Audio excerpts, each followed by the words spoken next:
¿Qué tal amigos? ¿Cómo están? Cita Ciega. Seguimos en el marco de la Feria de Libros Zona Huancayo, acá con los escritores más importantes del Perú. Nos han venido a visitar y hoy tenemos el gustazo, el honor de tener a Jeremías Gamboa, la revelación literaria del año pasado. Jeremías se ríe un poquito, pero es cierto. Jeremías Gamboa ha escrito una novela que se ha convertido en un suceso literario, la novela Contarlo Todo, que ha sido una novela que se ha vendido mucho, es una novela de la que se ha hablado también un montón, y vamos a hablar un poquito de Jeremías, de esta novela, de su libro anterior, su libro Punto de Fuga, que salió con Alfaguara también, incluso creo que se ha reeditado ahora.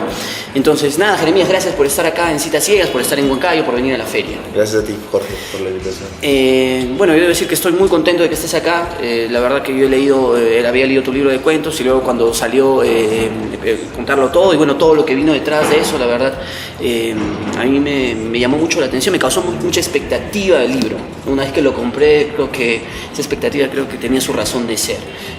Cuéntanos un poquito la experiencia de Contarlo Todo, después de todo esto, ¿no? Después de todo lo que ha sucedido. Ahora, con más tranquilidad. Creo que el libro, que todo el ruido que vino por el libro, la campaña de promoción que hubo con él, ya se atenuó, ¿no? Y creo que el libro ya está empezando a ser leído por algunas personas con una mayor distancia, ¿no? Siempre que un libro esté en el centro de lo que se puede decir el éxito y tal, hay mucha gente recelosa, con justa razón, ¿verdad? Que lo lee con... Me parece que ya las lecturas han empezado a ser un poquito más... están un poquito más despejadas, ¿no? Antes de repente se enfocaba el tema no tanto al libro, ¿no? Sino a lo que estaba atrás. Eso es lo que yo empezaba a sentir. En cambio ahora como que... Ahora le comentaba justo un periodista de aquí. Yo fui a la Feria de Trujillo en febrero, y lo primero que me preguntaban era qué opinaba yo de las opiniones de Osvaldo Reynoso sobre mi libro, ¿verdad? Y ahora no ocurre eso, precisamente porque ahora ya que pasó toda esta cosa más noticiosa, estamos empezando a hablar de literatura un poco más, ¿no? Y es un libro que le debe mucho al periodismo, ¿no es cierto? Es un libro que básicamente la primera parte habla de tu experiencia como periodista. Varios escritores han sido antes periodistas, ¿no?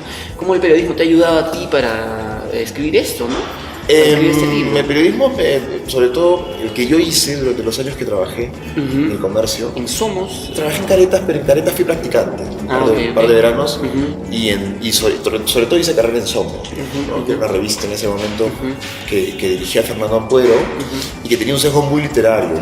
Yo era el encargado de hacer las crónicas callejeras. Entonces el periodismo a mí me sacó a la calle, eso fue lo primero. Me enfrentó a la ciudad, como le pasa un poco a Gabriel en la novela.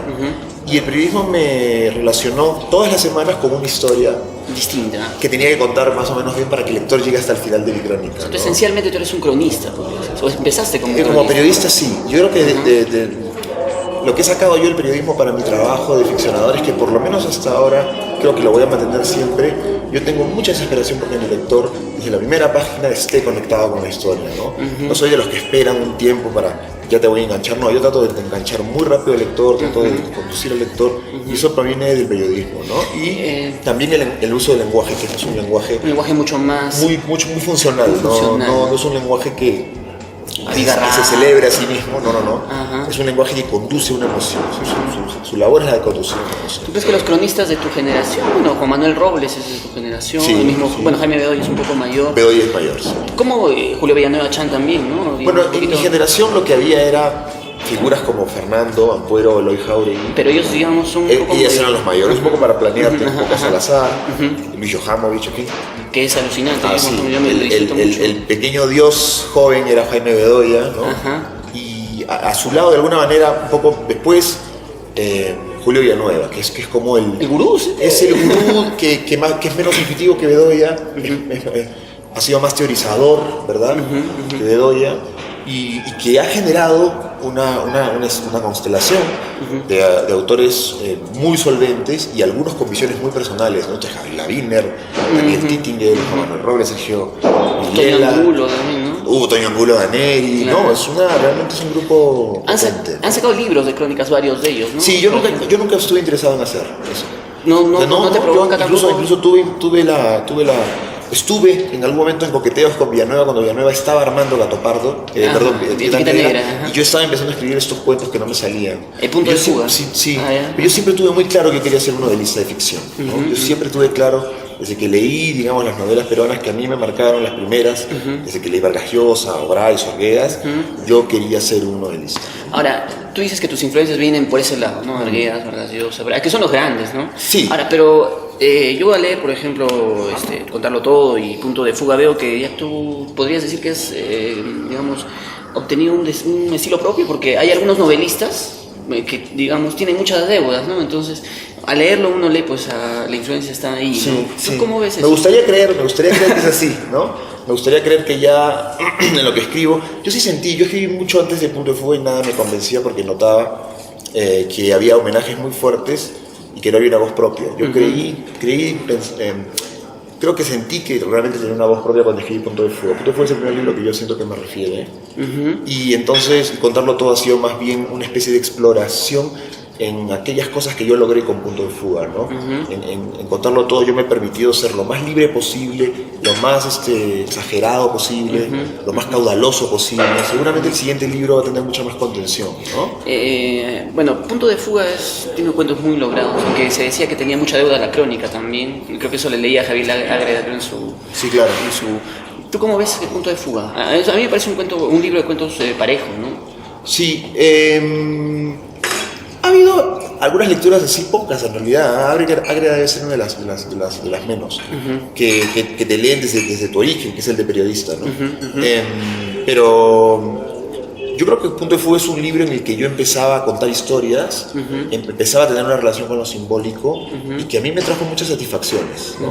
Una vez que yo sabía que podía contar historias de 20 páginas o 25 páginas, atrapar a un lector de 25 páginas, dije ya hay que saltar a la larga porque yo quiero correr una maratón. Y eso fue lo que hice en Contarlo Todo. El Punto de Fuga me sigue pareciendo un libro que en su momento fue súper importante y ha tenido tales reconocimientos últimamente que me hace pensar que el libro está absolutamente vigente. Sí, ¿no? sí, es un libro que funciona, ¿no? Pero yo no creo que va más allá de atrapar al lector. Yo creo que va sobre todo a lo que creo que debe lograr cualquier arte en general, que es conmoverlo, ¿no? Entonces que logras eso con... Lo intento conmover. Es una de las cosas que yo más intento, es básicamente capturar al lector y conmoverlo y, si es posible, modificar un poco su visión de las cosas, ¿no? Siento que eso en el cuento es mucho más notorio, porque es un género que está asociado a la revelación y en la novela no, porque la novela está asociada más a un estado de estar o de transitar el mundo y no necesariamente todo el tiempo te pasan cosas poéticamente intensas o simbólicas como en el cuento. En el cuento sí uno tiene una imagen que es la que revela un conocimiento y en ese sentido obliga a tener una atención más fuerte a la imagen y al símbolo, ¿verdad? La novela no necesariamente. Pero de alguna manera, y hay un capítulo acá, uno de los primeros, en el que se habla mucho de Antonio Cisneros, por ejemplo, cuando Gabriel Lisboa pues dice que cuando lee uno de los poemas de Antonio Cisneros, ese poema le pertenece, ¿no? Sí. A pesar de que Antonio Cisneros no haya escrito pensando en él, lo he escrito en el otro hemisferio, pero esa novela es mía, dice, este poema es mío, este poema me pertenece. Sí. Entonces, ¿tú crees? Ojalá, me han pasado cosas muy bonitas ahora que me planteas eso. Me han pasado que yo he recibido mensajes, no pocos, de chicos más Gabriel Lisboa que yo. ¿Cómo así? ¿Qué cosa quiere decir más Gabriel Lisboa que yo? Chicos que están becados en una universidad, que viven en Los Olivos, muy lejos de las universidades en las que estudian, que no tienen padre. Me escribió un chico que no tenía papá, que vivía por Los Olivos y que tenía que irse a la Universidad Católica becado. Y yo tengo papá, yo viví en San Luis, muy pegado a San Borja. ¿Me explico? O sea, Gabriel Lisboa no soy yo, está hecho de mí. Pero en la realidad hay chicos que son biográficamente mucho más Gabriel Lisboa de lo que yo lo soy. Entonces la novela, la novela es un espejo. Hay una imagen muy bonita de Julio Cortázar en una prosa muy pequeña hablando de un periódico, ¿no? Un periódico es un montón de letras que no sirven para nada hasta que alguien abre o un libro y se convierte en un libro, ¿no? Esto es un montón de letras muertas, pero cuando alguien agarra se convierte en un espejo, sí, por supuesto. Un espejo para la gente joven que podría anunciar lo que podría ser sus vidas y para la gente mayor un espejo en el que pueden revisar las decisiones que tomaron, ¿no? Yo una vez escuché a Alonso Cueto que decía, fácil es su taller de literatura que tiene la Católica, ¿no? Fácil es escribir un buen primer libro, una buena primera novela, lo difícil es escribir una buena segunda, una buena tercera, ¿no?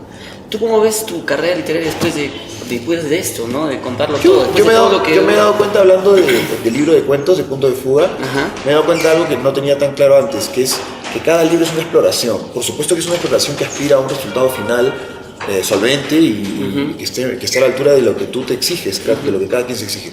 Pero no deja de ser una exploración. Entonces este libro, que fue el primero, para mucha gente, era un libro en el que se suponía que yo era un autor desbocado, caudaloso, que no tenía contención, que no manejaba, que no concentraba el lenguaje, que no tenía una densidad simbólica. Y entonces, claro, yo siento ahí que Punto de Fuga venía a decirles, no, cuidado, este es un segundo libro. El primero ya tenía esas características, ¿verdad? Y entonces el tercero va a ser una cosa diferente. ¿No te asusta un poquito el tema de qué va a venir después? Mira, cuando tú estás frente a una pantalla, no piensas en nada. Yo sentí mucho más miedo antes, cuando era un poco parecido al personaje de Contarlo Todo, por todas las ideas que tenía y por todo lo importante que era para mí la literatura. La literatura para mí es muy importante en un sentido y en otro sentido no es tan importante. ¿En qué sentido es importante? Es importante porque es lo que yo hago, es lo que amo hacer, ¿verdad? Ya. Pero si yo no escribo un próximo libro no me voy a morir. Y no me voy a forzar a escribir un libro si no es urgente. No lo voy a escribir. Nadie se va a morir porque tú dejas de escribir. Salinger escribió 3 o 4 y dejó de escribir y no pasó nada. Rulfo dejó de escribir. Bueno, ha escrito solo 2, pero ¿no? no pasó nada. Que no pasa nada si no escribes tú. Y eso es lo mejor, porque entonces eso garantiza que solo escribes cuando tienes que escribir. Cuando necesitas. Y cuando necesitas escribir, no te importa si te va a salir bien o mal. Necesitas. ¿Me explico? Entonces, jamás vas a tener ese problema. El problema es si ahorita si yo firmo ahorita un contrato con alguien para entregar una novela en un año. Ahí sí. ¿Pero cuándo piensas hacer? No, jamás. Nadie me ha pedido tampoco hacerlo.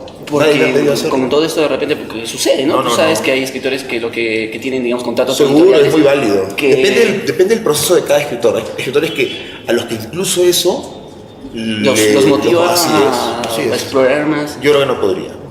Tú, digamos, eres un escritor que va a escribir cuando le da la gana, cuando sienta que... Hay que propiciarlo. En la narrativa uno propicia también. Hay formas de propiciar aquello que está. Pero yo lo que tengo son muchas ideas hace mucho tiempo sobre muchos libros, ¿no? Si podrías, no sé, contar un poquito más, chiquito nada más sobre lo que viene después de esto, o todavía no. Sí, es una novela que, digamos, lo que sí puedo decirte es que no es en una ciudad. Ya. No hay la cantidad de personajes que hay aquí. Reconocibles, de hecho, ¿no? No, es una novela un poco más hacia adentro de la casa. Más ¿no? intimista. Sí. Ya. Más de relaciones de familia. Familia es algo que yo no he tratado. De hecho, Bueno, un poco, digamos, en casi pero nada, no te diría que no. Yo te diría que lo más familiar que hay ahí Es el tío. y la relación entre amigos que es casi como fraternal, pero no es una familia. Y en Punto de Fuga hay un cuento que se llama Nuestro Nombre. Mira, esa puede ser la semilla del Pero libro que ahí- viene. pero ahí te Como expones- Tierra Prometida es la semilla probablemente de Contarlo Todo. de contarlo todo, ¿no? Pero María José también es un cuento que Es un también- cuento que anuncia también Contarlo la Todo, sí. relación, ¿cierto? Pero ese Ahí- cuento, Nuestro Nombre, es quizás un poco hacia donde va el siguiente libro, que es la relación de un padre y un hijo, las diferencias entre ok. ambos. Entonces, de repente podríamos decir que Punto de Fuga es el germen de lo que va a venir Yo creo que después. este punto es una cosa muy graciosa. El otro día, entrevistando a Rodrigo Fresán, le preguntaban sobre su primer libro y dice, y en el primer libro siempre está contenido todo, ¿no? Es que en el primer libro siempre está contenido todo, ¿no? Ah. Yo ahorita O sea, tengo Punto que de Fuga- tengo que correr a presentar a Gerardo Jiménez y su primer libro Ajá. contiene todo lo que ha venido escribiendo hasta ahora. O sea, en su primer libro está Es anunciado el todo. magma, digamos. Marineros y boxeadores. Sí, porque yo creo que el primer libro, cuando es un libro genuino, es un libro en el que tú le das una mirada muy intuitiva a todo tu campo de acción, ¿no? Yo creo que Punto de Fuga sí que por lo menos anuncia varios de los libros que pienso escribir, ¿no? Entonces estamos con Jeremías Gamboa acá en la feria, la verdad fue un gusto, creo que estás volando ahorita. Más o menos, sí. O tenemos un poquito más. 5 más, porque ya. sí, pues, Ok, genial, entonces. La vez pasada estaba hablando con Ricardo González Vigil cuando vino también acá. Tú estás también en su antología, está el cuento peruano. Sí. ¿Con qué cuento estás ahí? No recuerdo mucho. Me regaló. Él me antologó ahí La Conquista del Mundo. El Conquista del Mundo. Y en el Buen Salvaje salió un ranking, ¿no es cierto? Como que las 10 mejores novelas y las 10 mejores libros de cuento de los últimos 20 años, me parece. Y en cuento hay cuentos y libros de escritores muy jóvenes. Alexis Iparraguirre, Carlos Yotzimich. Pero de novelas siguen los autores, digamos, viejos. No digo viejos, ¿no? Es una los consagrados, los que están dentro del canon, ¿no? Miguel Gutiérrez, Edgardo Rivera Martínez, sigue La Fiesta del Chivo de Vargas. ¿Tú crees que todavía no la literatura peruana, la nueva literatura peruana, los nuevos escritores todavía no han, digamos, sacado una gran novela? Es que la novela es un género mayor, ¿no? Y más bien es alentador. Una lectura de esta encuesta es: los dinosaurios reinan, somos los señores que, ¿no? Tienen años trabajando en esto. Lo que sí se ve es que hay un grupo de gente joven que ha empezado haciendo cuentos y que ha generado estos libros, en efecto, de mucho interés, y que están empezando a hacer novela, ¿no? Entonces, es cosa de esperar, seguramente las novelas van a ir apareciendo, ¿no? Tal vez la influencia en novela está muy arraigada, ¿no es cierto? Esa influencia que se tiene del boom, pero encuentro, digamos, ya hay una exploración más personal, ¿no? Sí, es cierto, pero también sí es cierto que a la novela se le exige decir cosas más importantes que al cuento. Eso es una cosa que sí podría decirse. Pero también es cierto que en la generación nuestra los ingresos hacia la novela son ingresos bastante poco... no están muy condicionados por agendas de lo que debería ser correcto decir. O sea, y no solo me refiero a la literatura nacional latinoamericana, ¿no? Escritores de mi edad en América Latina están empezando a trabajar de una manera bastante más libre en cuanto a temas que como los escritores de cualquier otra parte del mundo, ¿no? Claro, como que ya no hay, digamos, un corsé que diga cómo usted debe escribir el escritor latinoamericano, ¿no? También leí por ahí que la generación del 70 es la generación, digamos, que más de talentosos narradores saben. Tú eres la generación del 70, ¿no? Santiago Roncagliolo. Nunca la había escuchado llamar así, pero no, sí, creo, no sé si bueno, sí, nacimos en el 70, sí. Que ahí está Daniel Alarcón también, sí, ¿no? Yushimito, Iparraguirre. ¿Cómo es eso, ese fenómeno? Irigoyen. Claro. No, es un grupo Wiener. No, me parece que es un momento importante. Yo, ya para terminar, yo creo que es una generación que tiene dos momentos que son muy fértiles para lograr una generación. Primero, que es una generación que no nace en la complacencia, nace en un momento histórico grave, o sea, nace en el gobierno militar, abre los ojos durante los 80, es una década muy tremenda. Todos tuvimos pesadillas de niños con toda la guerra interna y toda la precariedad que tuvo el Estado. Abrimos los ojos en un Estado problemático. Vivimos nuestros asuntos personales filtrados por un escenario de terror, ¿no? Y eso no solamente ocurre en narrativa, ocurre en el cine también. Si tú piensas en Las malas intenciones, por ejemplo, de Charly García Montero, ahí hay una niña que está aprendiendo cosas, pero hay un escenario. Y es un grupo de gente a la que le tocó empezar a decir cosas en un contexto de estabilidad económica y de crecimiento. Entonces, nosotros hemos sido una generación bastante más privilegiada que las dos anteriores para poder conseguir editoriales independientes o editoriales grandes que vengan y que puedan publicar. Entonces, esas dos condiciones creo yo que generan sí, y el acceso a la información también, ¿no? Bueno, entonces hemos estado con Jeremías Gamboa, lo vamos a presentar también en la feria, es un gustazo, te agradecemos un montón, Jeremías, la verdad que hemos leído la novela, hemos leído el libro y estamos encantados de que estés acá con nosotros.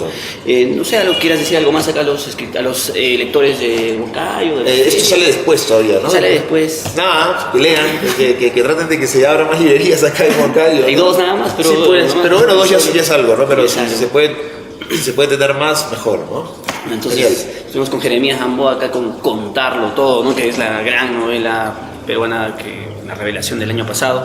Va a presentar acá en la feria esta novela y que no le digo, pues corra a comprarla porque está súper chévere. Entonces, Jeremías, gracias por la entrevista. Muy bien, gracias.